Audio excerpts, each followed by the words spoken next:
Finally, approaching the last part of summer, malapit na sa Tacloban.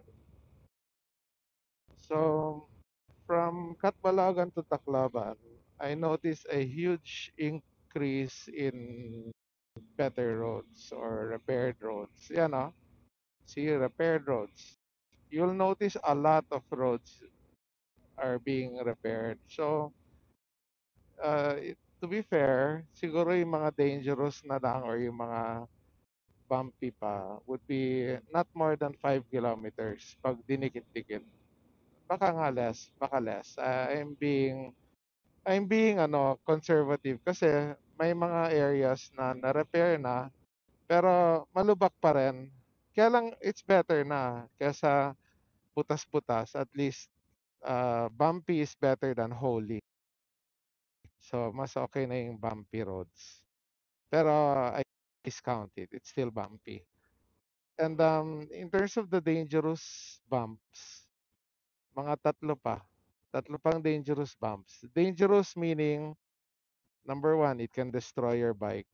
Number two, you can crash and fall. And there's three. So one is the bypass of Catbalogan. Sa Catbalogan kasi may bypass. And I passed there kanina. That's where my wife almost crashed before. And that's where she got bumped by a bike from the back. So she almost crashed in that bypass. So yan, that bypass is very dangerous until now kahit na nilagyan na ng parang step or parang paakyat. I mean, rampa. It's still very dangerous. I almost fell kanina. I mean, I almost fell not because hindi ko kaya. Kaya-kaya ng bike ko. But because I I was very slow kasi hinahanap ko siya. Tapos nung nahanap ko siya, mali na yung angle ko. Tinuloy ko pa rin. And I almost fell. But anyway, uh, it's better than before. It's much better than before. But it's still bad. It can still cause accidents and damage sa bike mo. Then the second is, I don't remember the name of the municipality between Catbalogan and Tacloban. There's a square on the road. That's the only description I can say because if you see it, it's really a square. Parisukat. So there's a square. If you're driving fast and you go down that square, and then as soon as you go down, you're going up the other side of the square. Wow. Bam. Sasapul yung makina mo. Diyan nasira yung T-Max ko. So I noticed that it is still there. Hindi pa rin natanggal. Actually, if you look at it carefully, yan na yung repaired siya. Repaired na siya. Yan yung sinasabi ko. Repaired na siya pero dangerous pa rin. So I dread kung ano yung yan dati bago na repair, 'di ba? But now if you see it, repaired na siya, but it's still very deep and dangerous. What happened was yung T-Max ko na sira yung makina. I couldn't, the plan was to reach Bato Leyte. And what happened was, no, the plan was to go to Cagayan de Oro from Samar. Surigao, then Cagayan de Oro. I mean, Liloan, Leyte, Surigao, then Cagayan de Oro. Then Malay-Balay.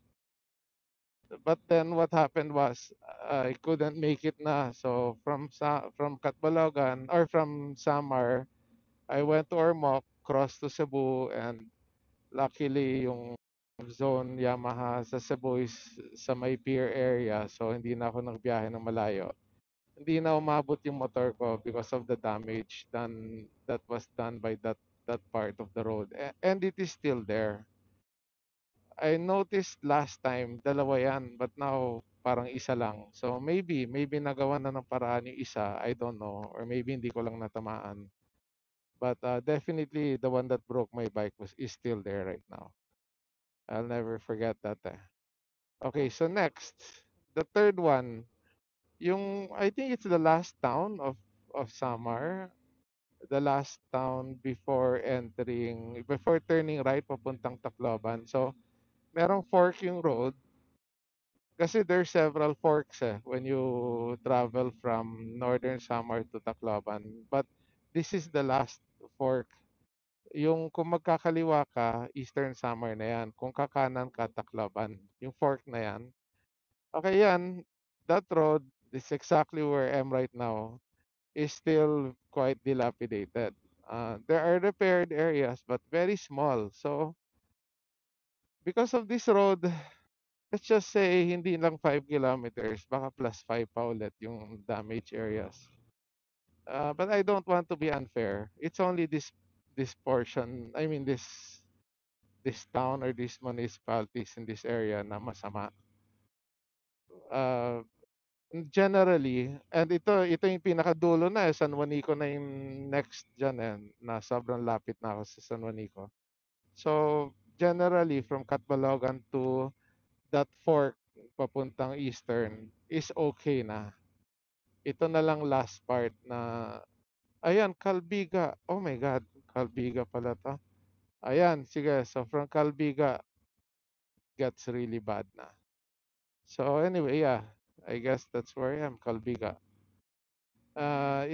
It gets bad from the fork back there, even here in Calbiga. As you can see sa videos, it's quite bad and very slow moving. Slow moving means no money or less money for people trying to make money for damage of vehicles sa transport. So, kailangan talagang ayusin na ganito. Okay, that's it with my update. The next one will be when we reach San Juanico Bridge. Or are we there? No, no. It's the sign says Tacloban City. Ah, malayo-layo pa.